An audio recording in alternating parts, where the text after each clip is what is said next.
All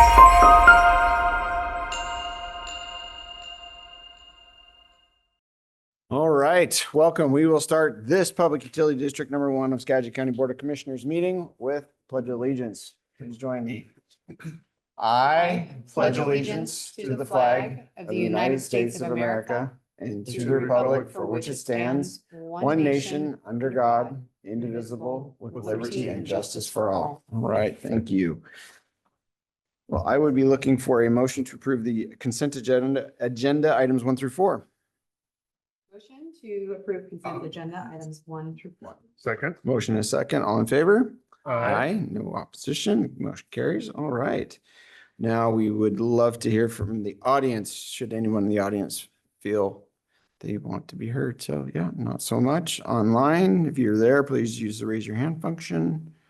Seeing no one, we will now move on to General Manager's report. Thank you. Good afternoon, everyone. Oh, I will report on a few things before Mike gives his operations update. We are continuing to work on the 2026 budget, and the budget hearing and the work sessions. Everything's posted on the website as far as schedule. The budget hearing is set for October 14th, workshops on October 21st and 28th, and then November 4th if necessary. Reminder about the water workshop scheduled for later this month, September 24th through 26th. And as I learned today, there's a wildfire north of Leavenworth called the Sugarloaf Fire. They're evacuating a couple of small towns north of Leavenworth, and Lena wants me to chat with her.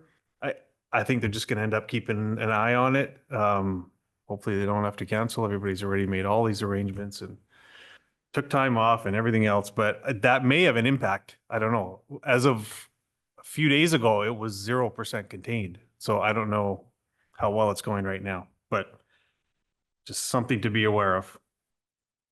On Thursday, well, tomorrow afternoon, I'm going down to Shelton for another Waputa General Managers meeting. Learn some more stuff. Today at 3:30, we had our exit conference from the state auditor's office. So 3 of you were present. And like I said to Brian in the meeting, that was like the fastest, smoothest, easiest meeting that we've had with the state auditor's office. I don't know if they could have said any more nice things about Brian. And they had like one slide that said, we found nothing. So it's pretty good. From our records, this like 6 years in a row of clean audits, and each one gets simpler and simpler, I think. So congratulations to Brian and everybody that worked on the audit, because they have to get information from everybody, and they just really appreciate the communication. So it's good for us, helps us if we ever need to borrow money or do those kinds of things. So these are nice. And just briefly, I'm still working on the lease agreement with the school district. So that's still ongoing. Not a lot to report on that one just yet. We are all staff that supervise non-represented employees are completing performance evaluations right now. So those are taking place.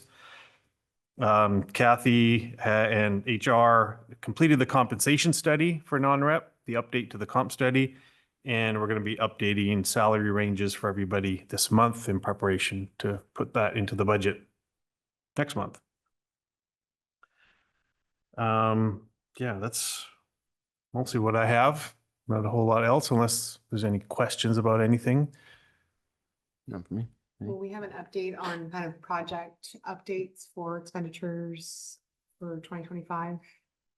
As part of the budget process, it will have a status of where we think we're at, and then cost to complete as part of that as well.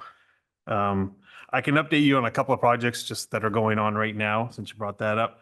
I was talking to Mark Samar earlier today. So the disinfection study at the treatment plant, 60% plans are coming this week, and there's a workshop, 60% workshop next week. And we will get their updated cost estimate to include in our budgeting for next year. We intend to go to construction next year. Other projects that are going on, the W1 pumps system should be starting construction fairly soon, and that should be done before the end of the year. A couple of pipeline projects. So Alta Vista, we awarded recently, contracts are signed, so that construction should start soon. It's about 4,000 feet of pipe. And out for bid right now is a very short section of 12-inch directional drill pipe under Martha Creek. And that's called the Henson Road Pipeline Relocation Project. So that's out for bid. So those are the kind of the projects that are going on right now. Also the RO plant for Guimas. I don't think that's completed being built, but we're intending on constructing that after the peak season is over and do it by the end of the year, hopefully. So in all the big projects, we'll update all of our status and cost to date and then cost to complete and put those in for the budget. Good, thank you. Mhm. All right. All right, operations.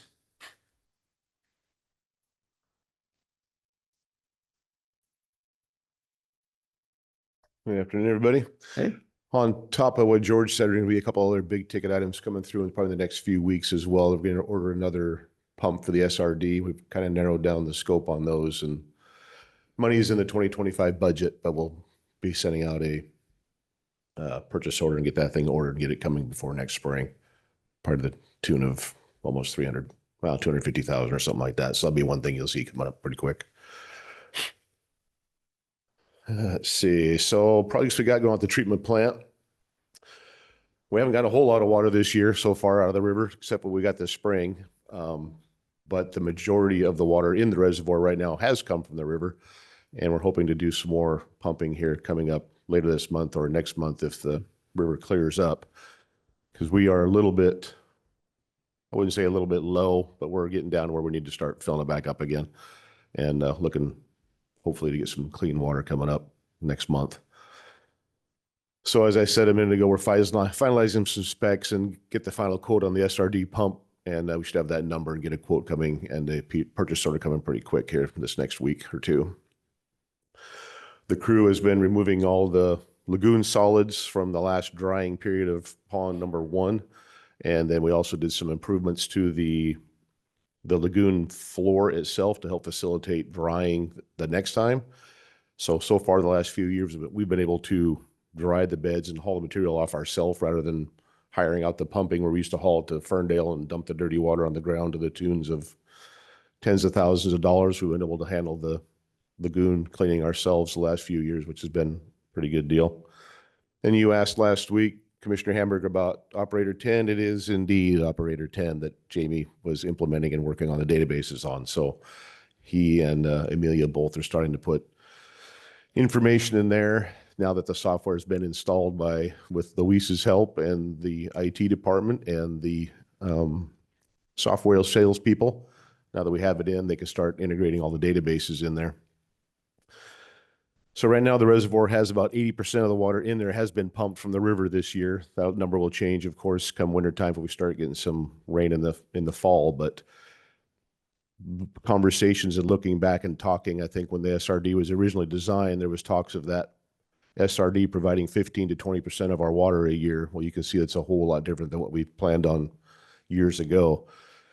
Hence more pumps getting replaced and things like that. So just different dynamics have changed over the years and changed the way we keep the reservoir full. So some of the changes they made, the guys, once this pond got drained this year and the solids hauled out, we did some drainage improvements around the outsides and through the middle. You can see there, replaced a couple of valves on the outlet tower. Just some routine maintenance, but some more drainage enhancements on the lagoon floor itself to help facilitate the pond drying better next time. Rob Sager's had some great ideas and put the heads together with the maintenance crew and come up with some ideas to help de-water it quicker in the summertime. And every year they make some more and more improvements. Seems to be helping out. So with the database right now, Jamie has built this tremendous SharePoint site that the treatment plant operators use for all the daily data. I'm not sure where the pointer is on this thing, Nick. Is it the top button? Yeah. Oh, points on this one. Okay. So you can drop down into these daily logs, filter logs. There's multi years and months of all the data and all those that the operators have been utilizing this site for their daily reports and all the logs that go to the state and so forth. So this has been their main operation page for the last few years, along with other things that Jamie's put on there. You can see there's lots of different links to many different things through the SharePoint site. But this is where all the main data is held. All that stuff's got to be taken out of there and put into the operator 10. And he and Amelia will be working on all that stuff as time moves forward. And it'll go off of the SharePoint site and be residing in operator 10. This is just kind of an example of one of the sheets that has all the contact calculations that are pretty advanced formulas and hard. I've never worked in the software. I think you have, that go into making the monthly reports automatically generated. There's a lot of stuff that goes into the CT calculations in this that has made it a little bit hard to integrate over the last few months, but I think they're finally getting over the hump and they can start putting data in there.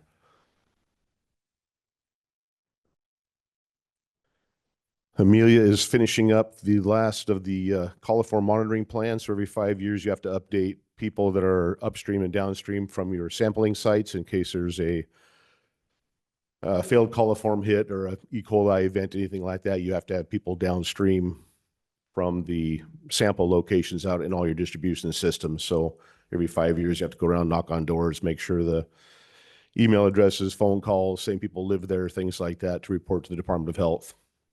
So she's been working on that, finishing that up. She'll start entering data in operator 10 now that that's up and going. And she has been nominated to be a trustee position for the Northwest AWWA Water Quality Board, and she'd be up for election in December. And maybe she was nominated to put in her name in the hat, and she may be elected to be on the board. So it's good for Amelia and good for us and everybody that can learn from her. Maintenance has mostly been doing the same sort of thing the last few months. Nothing's really changed. Working on vegetation management. We're trying to get some of the transmission line right-of-ways staked out and start maintaining some of the things that have gotten away over the years. There's a never-ending list of that stuff.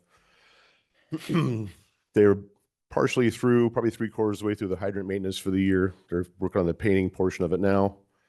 Division Street job, Mark got everybody pretty much up to speed a couple of weeks ago on all the pipeline projects, but they completed that today. They poured concrete on the sidewalk panels that removed and the hydrants. So the Division Street job is completed as far as we are involved. So that's a good thing to check off the list. Victoria Street, we're heading to next. As the ground continues to move with this dry weather, the service leaks and mainline breaks have been a little bit ramping up. It tends to happen in the fall and the spring as the ground moves. But trying to stay on top of all that stuff along with all the other maintenance the guys are doing. And we had a new employee start on the 13th. Jacob Rindall started as our new yard maintenance tech. So we have him out on all the sites remotely now, maintaining all the grounds.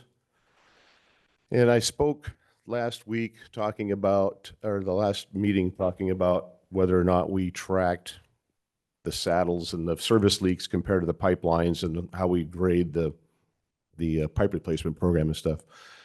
And talking to Court and Mark, they already have this in GIS. So if the guys are out fixing a leak, there is a place to go in and identify these things that are occurring at the leak. So you can identify if it's the service saddle or if it's the pipe or the tube or cord blowing out of the main. All these things are already in there. So we're already collecting that data when the guys fill out a leak report. I think, Mark, correct me if I'm wrong, I don't think it's being generated as part of the pipe degradation program, I guess you could say, as far as the scoring on the pipelines themselves, but we are collecting the data, which is good. So the guys can go out there and actually pinpoint some of the things that are going on outside of just the pipe age and material to score the replacement program. So in this case right here, this is actually a service saddle failure. The pipeline itself may not rate real high on the replacement program because it's PVC and typically has a pretty long lifespan. But in this situation, the cast iron saddle mated with a stainless strap and a bronze corp, the ears basically rot off here because you remove some of the paint when you tighten that stainless bolt right there. And this takes the galvanic corrosion, the ears fail, then the pipe saddle fails. So thank goodness that stuff is in the leak report so we can start identifying those things as time goes on, and that'll start building a database of age and failures of certain components as well. Same thing here, we get leak reports, service leaks. This is something that was probably put in the 70s or 80s with plastic fittings. So we get a leak, the guys go out and repair it, ends up getting repaired with bronze and brass and replaced. All that stuff is now captured in these reports in GIS. So again, it'll help start building that database on components outside of just pipeline failures. Another layer that Court has worked on GIS, they've added a vegetation management layer, which is going to be great for the yard maintenance tech and distribution and even our maintenance department. So there are, these sites are all identified by where we have locations of right-of-ways that have to be maintained and mowed every year, or by site name of a pump station, reservoir, satellite systems. You go into the report software of that. And the benefit of this, excuse me, is that you can't see this really well, but it's a inspection report basically that has the location, and they can generate timestamps on them where it needs mowing, weed eating, spraying, whatever. And then that stuff can be put into a report that the guys are out there doing the work and identify whether it triggers to repeat the same thing 6 months later, a year later, 3 months later. But it also makes it so the guys can get handed an iPad in the maintenance department and they can go out there and find these places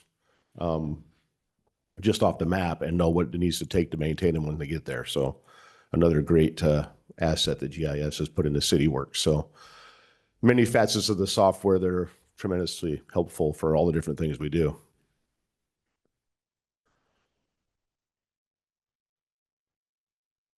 Down to less than 6,000 registers to change out of the 20-some thousand, which we're just kind of starting to see the light at the end of the tunnel. Getting closer, hopefully get that wrapped up in the next 6 or 8 months at the most, if things work well. Finally get all the meters changed out, the regs.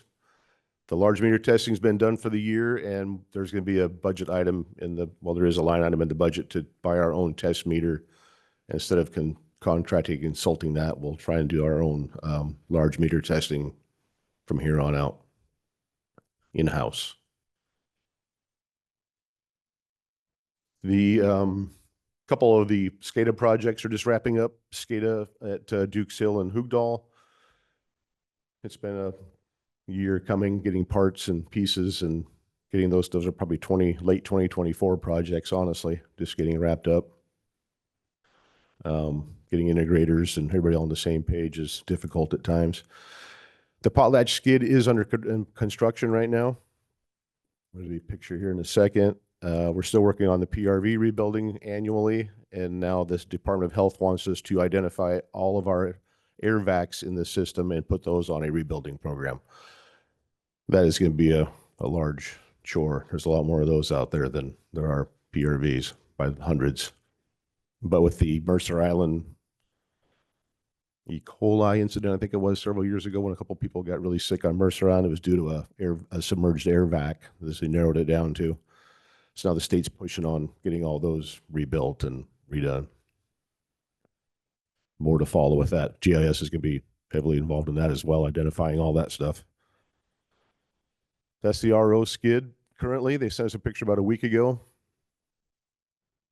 At this point, it only works on this one. The high pressure pump there, that's an energy recovery device there. They'll take part of the discharge pressure of the pump and reutilize it off the concentrate brine and save energy through the main pumping system into the vessel. This is a backwash tank that will do a freshwater backwash on the system when it's done running for the cycle. And on the left-hand side of the skid there is basically a cartridge filter that's a secondary filter before the seawater comes into the RO plant itself. It's only about a third of the way done, I would say, looking at it. All the main piping and stuff still has to be done on it, but it's in progress. Hopefully get it done in a couple months. That is the Hoogdal SCADA installation. The top one on the left-hand side is the old system that was in from the nineties, and then it's the new panel on the right-hand side that our guys put in and installed ourselves and integrated with QCC, upgrading that site.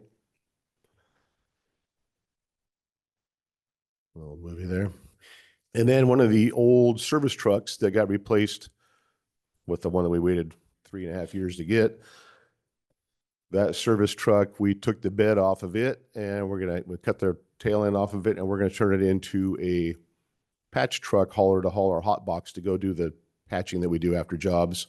Doesn't get used very often, so rather than buy a whole other rig, we're gonna repurpose it, and the guys in the shop are building our own deck, and we're gonna put another deck on it and repurpose the truck rather than go buy something else for the seldom use that it gets.